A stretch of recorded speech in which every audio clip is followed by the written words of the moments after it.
Hi friends, ఈరోజు మనం చూడబోయే ఈ వీడియోలో సినీ ఇండస్ట్రీలో పీటల దాకా వచ్చి ఆగిపోయిన పెళ్లిల గురించి ఇప్పుడు తెలుసుకుందాం. పుష్పలో హీరోయిన్గా నటించిన రష్మిక కన్నడ హీరో రక్షిత్ శెట్టిని ప్రేమించింది. వీరిద్దరికీ ఎంగేజ్మెంట్ కూడా అయిపోయింది. కానీ కొన్ని కారణాల వల్ల వీరిద్దరూ విడిపోయారు. అలాగే అక్కినేని నాగార్జున గారి కుమారుడు అక్కినేని అఖిల్కి తన చిన్ననాటి స్నేహితురాలు శ్రియా భూపాల్తో ఎంగేజ్మెంట్ జరిగింది.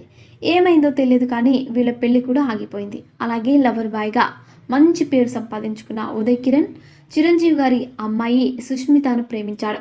వీరిద్దరికీ ఎంగేజ్మెంట్ కూడా జరిగింది. కానీ కొన్ని కారణాల వల్ల వీరిద్దరు వేరు వేరు వ్యక్తులను పెళ్లి చేసుకోవాల్సి వచ్చింది. అలాగే తమిళ హీరో శింబు తనతో పాటు సినిమాల్లో నటించిన కోస్టార్ హన్సికను ప్రేమించాడు. వీరిద్దరు కూడా పెళ్లి చేసుకుంటారని కోలీవుడ్లో చాలా వార్తలు వచ్చాయి.